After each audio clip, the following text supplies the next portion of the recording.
صلو علی الحبیب صلی اللہ علیہ محمد صلی اللہ علیہ وآلہ وسلم۔ بیٹے میرے اسلامی بھائیوں، نماز اسلام کی اہم ترین عبادت ہے اور نماز کے اندر 13 چیزیں ایسی ہیں جن کے بغیر نماز ہوتی ہی نہیں۔ ان سب کا جاننا ہم پر ضروری ہے۔ ان میں سے ایک چیز کے بارے میں آج ہم آپ کو بتانے جا رہے ہیں۔ وہ چیز کیا ہے؟ وہ نماز کی شرط ہے جو ہے استقبال قبلہ، یعنی نماز میں ہمارا چہرہ قبلے کی طرف ہو۔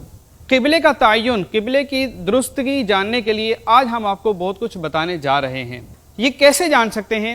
آئیے اس حوالے سے جو دعوت اسلامی کا شعبہ اوقات صلاۃ ہے، یعنی نماز کے اوقات کا جو شعبہ ہے، اس کے ذمہ دار ہمارے ساتھ موجود ہیں وسیم بھائی۔ آئیے وسیم بھائی سے اس حوالے سے معلومات لیتے ہیں۔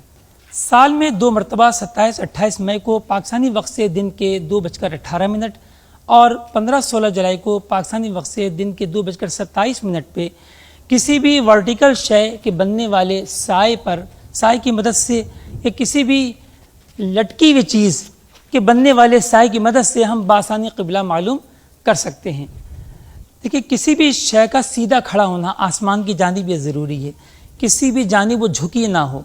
پیارے اسلامی بھائیوں، کسی بھی چیز کو یہ دیکھنے کے لیے کہ وہ ورٹیکل یعنی عموداً کھڑی ہوئی یا نہیں، تو اس کے لیے اپنے یہ لوہے کا لٹو ہے جس کو سال کہا جاتا ہے، سال، اس کی مدد سے اپنے جو ہے وہ اس کو چیک کیا جاتا ہے کہ یہ بالکل سیدھا ہے یا نہیں۔ اب مقررہ وقت پر یعنی 27-28 مئی کو پاکستانی وقت سے دوپہر کے 2:18 پر اور 15-16 جولائی کو دوپہر کے 2:27 پہ پاکستانی وقت سے ہم کسی بھی آبجیکٹ جو کہ اپنے ورٹیکل ہو اس کے شیڈو پر ہم کھڑے ہو جائیں اس طریقے سے، اور اس شے کی جانب، آبجیکٹ کی جانب ہم منہ کریں تو ہمارا منہ عین کعبہ شریف کی طرف ہوگا۔ اسی طرح کسی لٹکی ہوئی چیز کے بھی سائے پر اگر کوئی کھڑے ہو جائیں، جیسے ہمارے مولانا رضوان مدنی صاحب تشریف فرما ہیں، تو یہ بھی اب ڈوری کی جانب رخ کریں تو یہ عین کعبے کو رخ ہوگا۔ الحمدللہ ہمارے سامنے صحرا مدینہ کی عظیم شان مسجد بھی ہے، تو ناظرین آپ دیکھ سکتے ہیں کہ اس وقت ہمارا رخ جو ہے وہ بالکل درست ہے، اور مسجد بھی الحمدللہ اپنے درست خطوط پر جو ہے وہ تعمیر کی گئی ہے۔ پیارے اسلامی بھائیوں، اگر مسجد کے رخ میں یا گھروں میں جو قبلہ رخ آپ نے پہلے نمازیں پڑھی ہوں ان میں اگر اپنے تھوڑا بہت آپ کو فرق دکھائی دے تو آپ پریشان نہ ہوں۔ الحمدللہ شریعت مطہرہ میں بہت آسانیاں ہیں، اور عین قبلہ رخ سے 45 ڈگری رائٹ اور 45 ڈگری لیفٹ کے اندر جو نمازیں پڑھی گئیں وہ سب درست ہو گئیں۔ پیارے اسلامی بھائیوں، کیا یہ سارے اہتمام کی ضرورت ہے؟ تو ابھی ہم ایک صحرا میں موجود ہیں، اس لیے ہمیں سارے اہتمام کرنے پڑے، ورنہ مساجد میں، گھروں میں بہت سی چیزیں ایسی ہوتی ہیں کہ وہ پہلے ہی سے ورٹیکل کھڑی بھی ہوتی ہیں۔ آپ کے دیوار کا کنارے سے بھی ہو سکتا ہے سایہ بن رہا ہو، یہ دیوار کا کنارہ بھی ورٹیکل مستری حضرات بناتے ہیں۔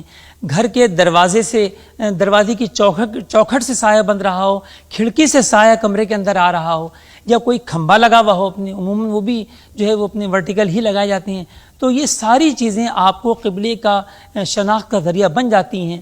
یعنی سورج خانہ کعبہ کے اوپر ہوتا ہے، اب آدھی دنیا میں جہاں جہاں دن ہے وہاں پر اپنے جو ہے ہم اپنے ٹائم ڈیفرنس کے ساتھ ہم سمت قبلہ ایکوریٹ معلوم کر سکتے ہیں۔ اچھا وسیم بھائی، یہ تو ہو گیا 2:18 پاکستان کے لیے۔ اب کوئی ہندوستان میں، کوئی بنگلہ دیش میں، کوئی امریکہ میں، کوئی افریقہ میں، یا چلیں ہر جگہ تو دن نہیں ہوگا، جن جگہوں پر دن ہوگا اس وقت تو ان کے لیے کیا ہے کہ وہ GMT کے حساب سے اگر وہ اپنا ٹائم کا حساب کتاب کرنا چاہیں کہ بھائی ہم اتنے بجے وہ سورج کے ذریعے اپنا قبلہ معلوم کر سکتے ہیں، تو وہ کیا کریں؟ پیارے اسلامی بھائیوں، سورج 27-28 مئی کو گرینوچ مین ٹائم کے مطابق صبح کے 9:18 اور 15-16 جولائی کو گرینوچ مین ٹائم کے مطابق جو ہے وہ 9:27 پر خانہ کعبہ کے اوپر آئے گا۔ اب دیگر ممالک والے یہ دیکھ لیں کہ ان کا GMT سے ڈفرینس کتنا ہے، اور اتنا وہ جو ہے پلس مائنس کر کے اپنے ممالک کے معیاری اوقات حاصل کر سکتے ہیں۔